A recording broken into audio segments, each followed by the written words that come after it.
एक बार की बात है।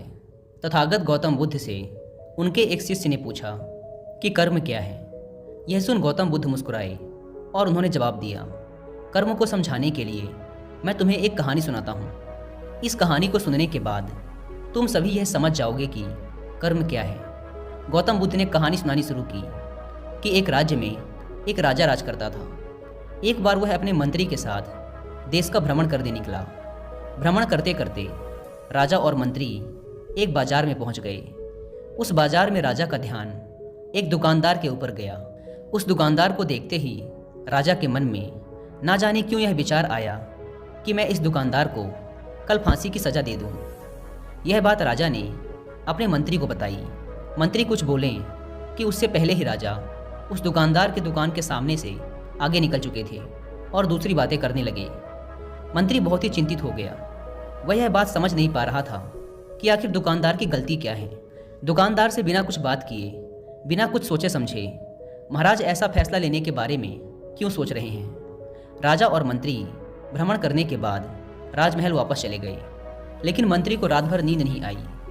सुबह जागने के बाद मंत्री एक साधारण प्रजा का रूप बनाकर उस दुकानदार के पास गया और उस दुकानदार से पूछा, तुम बेचते क्या हो? दुकानदार ने जवाब दिया, मैं चंदन की लकड़ियाँ बेचता हूँ। फिर मंत्री ने आसपास के लोगों से दुकानदार के बारे में पूछना शुरू किया। सबने जवाब दिया कि दुकानदार किसी से बोलता नहीं, हमेशा दुखी रहता है। मंत्री को बात समझ में आ गई। वह मंत्री फिर वापस दुकानदार के पास गया और उस दुकानदार से पूछा, तुम दुखी क्यों रहते हो? दुकानदार ने बताया, मैं दुखी इसलिए रहता हूँ क्योंकि मेरे दुकान पर लोग आते हैं, चंदन की लकड़ियाँ सूंघते हैं और बोलते हैं बहुत ही सुंदर है, बहुत ही अच्छी महक है, लेकिन कोई खरीदता नहीं, इसलिए मैं बहुत दुखी रहता हूँ। मंत्री को भी दुकानदार की बात सुनकर दुख हुआ। उसने सोचा कि आखिर कोई भी दुकानदार दुखी क्यों ना हो अगर उसके दुकान का कोई भी सामान खरीदा ना जाए, जबकि सामान में कोई कमी ना हो।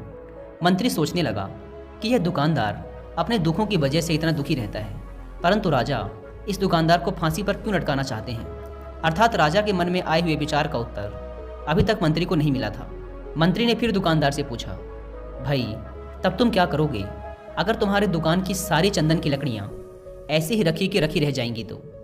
दुकानदार ने गुस्से के भाव में बोला, हाँ मैं जानता हूँ कि मेरी चंदन की लकड़ियाँ ऐसी ही रखी रह जाएंगी, इन्हें कोई नहीं खरीदेगा। इसीलिए तो मैं सोचता हूँ कि हमारे देश का राजा जल्दी से जल्दी मर जाए। अगर वह जल्दी से मर जाता है तो मैं उस राज दरबार में उस राजा के दाह संस्कार के लिए अपनी चंदन की लकड़ी दे देता, जिससे मुझे कुछ पैसे भी मिल जाते और इस बाजार के अलावा बाकी के लोगों को भी मेरी चंदन की लकड़ियों के बारे में पता चलता। तब फिर शायद कुछ न कुछ लोग मेरी दुकान से चंदन की लकड़ियाँ खरीदने जरूर आते। मंत्री दुकानदार की बात को सुनकर सब कुछ समझ गया, लेकिन मंत्री बहुत चतुर और समझदार भी था। उसके मन में एक विचार आया। मंत्री ने दुकानदार से चंदन की कुछ लकड़ियाँ खरीद ली। इस खरीदारी से दुकानदार को कुछ पैसे भी मिल गए और वह थोड़ा खुश भी हो गया। मंत्री चंदन की लकड़ियों को लेकर वापस राज दरबार चला गया। राज दरबार पहुंचकर मंत्री ने उन चंदन की लकड़ियों को राजा के समक्ष रख दिया और बोला कि हे राजन, ये चंदन की लकड़ियाँ उसी दुकानदार ने आपको भेंट की हैं जिस दुकानदार को आप कल फांसी देने के बारे में सोच रहे थे। राजा ने उन चंदन की लकड़ियों को सूंघा और उन्हें उन चंदन की लकड़ियों की सुगंध बहुत पसंद आई। उन्होंने कहा, यह चंदन की लकड़ियाँ बहुत ज़्यादा खुशबूदार हैं। दुकानदार के इस अनोखे भेंट से राजा बहुत खुश हुए और मंत्री को कुछ स्वर्ण मुद्राएं देकर बोले, जाओ उस दुकानदार को ये स्वर्ण मुद्राएं इनाम में देना और बोलना कि आज के बाद महल में जब कभी भी चंदन की लकड़ी की ज़रूरत पड़ेगी तब तुम्हारे दुकान से ही चंदन की लकड़ी ली जाएगी। यह बात सुनकर मंत्री जी मुस्कुराने लगे तथा सोचने लगे कि अब तो राजा के मन में उस दुकानदार को फांसी देने का विचार आ ही नहीं सकता, क्योंकि अब तो हमेशा राज दरबार के लिए चंदन की लकड़ियों के इंतजाम की जिम्मेदारी उस दुकानदार को मिल गई है। मंत्री स्वर्ण मुद्राओं को लेकर वापस दुकानदार की तरफ चल पड़ा। इधर राजा इस विचार में पड़ गए कि वह दुकानदार तो बड़ा ही अच्छा इंसान है। जिस वक्त मैं उसके बारे में यह सोच रहा था कि मैं इसको कल फांसी दे दूं, तब शायद उसके मन में उस समय यह विचार चल रहा था कि राजन पहली बार मेरे दुकान के सामने आए हैं, क्यों ना मैं उनको अपनी सुंदर और खुशबूदार लकड़ियों को भेंट करूं। और आज उसने मुझे भेंट भी किया। बेवजह ही मैं उसको फांसी देने के बारे में सोच रहा था। इधर मंत्री दुकानदार के पास पहुंच गया मंत्री ने राजा के द्वारा दी गई स्वर्ण मुद्राओं को दुकानदार को देते हुए कहा कि जिन चंदन की लकड़ियों को कल मैं खरीद कर ले गया था, उन चंदन की लकड़ियों को राजा ने बहुत पसंद किया और इनाम के तौर पर तुम्हारे लिए यह स्वर्ण मुद्राएं भिजवाई हैं। यह सुन दुकानदार बहुत खुश हुआ। साथ ही साथ मंत्री ने उस दुकानदार को यह भी बताया कि अब आज के बाद राज दरबार में जब कभी भी चंदन की लकड़ियों की ज़रूरत पड़ेगी तो सारी चंदन की लकड़ियाँ तुम्हारी दुकान से ली जाएंगी। दुकानदार मंत्री की बात सुनकर बहुत ही खुश हो गया। मंत्री ने दुकानदार से पूछा, क्यों भाई, तुम तो राजा के बारे में इतना बुरा भला सोचते थे, लेकिन देखो राजा तुम्हारी कितनी चिंता करते हैं। राजा कितने अच्छे हैं। राजा अपनी प्रजा के बारे में कभी भी गलत नहीं सोचते। दुकानदार मंत्री की बात से सहमत हो गया और बहुत दुखी होकर राजा के प्रति अपने बुरे विचार पर पश्चाताप करने लगा। दुकानदार मंत्री से बोला, मैं कितना गलत सोचता था राजा के बारे में। राजा तो बड़े ही अच्छे हैं, बड़े ही भले राजा हैं। भगवान करे कि राजा की बहुत ही लंबी आयु हो। यह बात सुनकर मंत्री भी बहुत खुश हुआ। फिर मंत्री वहाँ से वापस राज दरबार को चला गया और यहीं पर तथागत गौतम बुद्ध ने इस कहानी को समाप्त करते हुए अपने शिष्यों से पूछा कि अब आप ही लोग बताओ कि कर्म क्या है। किसी शिष्य ने कहा, कर्म बोले हुए शब्द हैं। किसी शिष्य ने कहा, कर्म वाणी है। तो किसी ने कहा, कर्म सोच है। तो किसी ने कहा, कर्म भावना है, वगैरह वगैरह। अपने सारे शिष्यों के जवाब सुनने के बाद महात्मा गौतम बुद्ध ने कहा कि इंसान के विचार ही उसके कर्म हैं। हमारे विचार जैसे रहेंगे हम वैसे ही कर्म करेंगे और उन्हीं विचारों के द्वारा किए हुए कर्म हमारे सुख और दुख के लिए उत्तरदायी होते हैं। अर्थात अगर हमारे विचार ही गलत हैं तो हमारे द्वारा किए हुए कर्म भी गलत ही होंगे और उनका परिणाम भी गलत ही निकलेगा, जिसके परिणाम स्वरूप हम दुखी रहेंगे। अगर हमारे विचार सही रहेंगे तो हम सही कर्म करेंगे। सही कर्म करेंगे तो फिर सही फल मिलेगा, जिससे हमारे जीवन में सुख आता है। दोस्तों, अगर आप इस दुनिया में, इस ब्रह्मांड में जो कुछ भी काम हो रहा है वो सब एक कर्म है। असल में देखा जाए तो कर्म क्रिया और प्रतिक्रिया के साधारण से सिद्धांत को फॉलो करता है। हम जो भी कार्य करते हैं वो एक कर्म है और फिर क्रिया और प्रतिक्रिया के सिद्धांत के अनुसार हर कर्म का एक परिणाम भी होता है। जैसे कांच के गिलास को फेंकना एक कर्म है और उसका टूट जाना उसका परिणाम। अत्यधिक बारिश होना एक कर्म है और बाढ़ आना उसका परिणाम।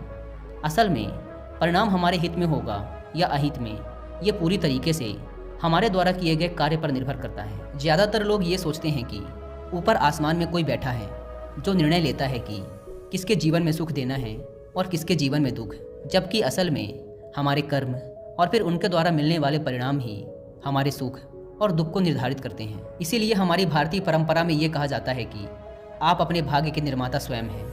असल में कर्म का परिणाम ही भाग्य है और हमें कैसे कर्म करने हैं ये पूरी तरीके से हमारे हाथ में होता है। तो जब कोई अच्छा कर्म करता चला जाता है तो उसका भाग्य भी अच्छा होता चला जाता है। जैसे अगर दो बच्चे हैं और उसमें से एक बच्चा बचपन से ही नई चीज़ों को सीखने और जानने का प्रयास करता रहता है, वो हमेशा ही जो भी करता है उसमें अपना सर्वश्रेष्ठ देने की कोशिश करता है। और जो दूसरा बच्चा है वो ना तो किसी नई चीज़ के बारे में सीखने और जानने का प्रयास करता है और ना ही किसी काम को पूरे मन से करता है। तो समय बीतने के साथ वो पहला वाला बच्चा अपने जीवन में काफ़ी सफल इंसान बन जाता है, जबकि दूसरा बच्चा सालों बाद भी अपने जीवन में संघर्ष कर रहा होता है। अब यहाँ पहले बच्चे को देखकर दूसरा बच्चा बड़े ही आसानी से कह देगा कि उसकी तो किस्मत अच्छी थी, लेकिन नहीं, असल में उसके कर्म अच्छे थे, जिसके परिणाम स्वरूप उसकी किस्मत भी अच्छी होती चली गई। तो अगर हम चाहें तो अपने कर्मों को बदलकर अपना भाग्य बदल सकते हैं। सीधी सी बात है, जैसे ही आप अपने कर्म बदलोगे आपका भाग्य बदलना शुरू हो जाएगा। और ये दोनों ही परिस्थिति में सही है, अच्छे के लिए भी और बुरे के लिए भी। लेकिन असल में कोई इंसान कैसे कर्म करता है ये मुख्य रूप से उसके माता पिता, परिवार, समाज और आसपास के माहौल पर भी निर्भर करता है। ज़्यादातर केसेस में एक एक्टर का बेटा एक्टर बनने की ही कोशिश करता है, इंजीनियर का बेटा इंजीनियर और डॉक्टर का बेटा डॉक्टर। इसका कारण ये है कि हमारा शरीर और मन अपने आसपास से ही सूचनाएं इकट्ठा करते हैं और हम हमारे अंदर मौजूद सूचनाओं और ज्ञान के आधार पर ही कोई कार्य करते हैं और फिर हमें उसी के अनुसार परिणाम भी मिलते हैं। असल में हम अपने रोज़ के कामों का 99% अनकॉन्शियस तरीके से करते रहते हैं, क्योंकि हमारा शरीर और मन प्राप्त सूचनाओं को याद रखता है और फिर उन्हें दोहराता रहता है। जैसे जब हम कार चलाना सीख रहे थे तब हम एकदम पूरी कॉन्शियसनेस के साथ हर चीज़ पर ध्यान रख रहे थे कि स्टीयरिंग कहाँ है, ब्रेक कहाँ है। लेकिन कुछ समय बाद हम बात करते हुए या कुछ भी सोचते हुए बड़ी आसानी से कार चला पाते हैं, क्योंकि अब हमारे अंदर कार चलाने की प्रोग्रामिंग हो चुकी है और हम लगभग अपने सारे काम अब इसी तरीके से करते हैं, बिना किसी जागरूकता के। बस वो कम होते चले जाते हैं, क्योंकि हमारे काम बिना किसी जागरूकता के हो रहे हैं। इसीलिए हमें लगता है कि हमें कोई चला रहा है, कोई अदृश्य शक्ति, जबकि असल में हमारे कर्म ही अब हमारी आदत बन चुके हैं। अगर हम अपने ज़्यादातर काम जागरूक होकर करने लगे तो पाएंगे कि हमारा भाग्य हमारे ही हाथ में है, क्योंकि जागरूकता की वजह से हमारे कर्मों पर हमारा पूरा नियंत्रण हो जाता है। जैसा कि ऊपर की कहानी में गौतम बुद्ध ने कहा था कि हमारे विचार ही हमारे कर्म हैं, और जागरूकता की अवस्था में हमारे विचारों पर पूरा नियंत्रण हो जाता है। विचारों के नियंत्रण से हम कर्म में नियंत्रण हासिल कर लेते हैं, और फिर जब हमारे कर्म हमारे हिसाब से होंगे तो उनका परिणाम भी उसी के अनुरूप ही होगा।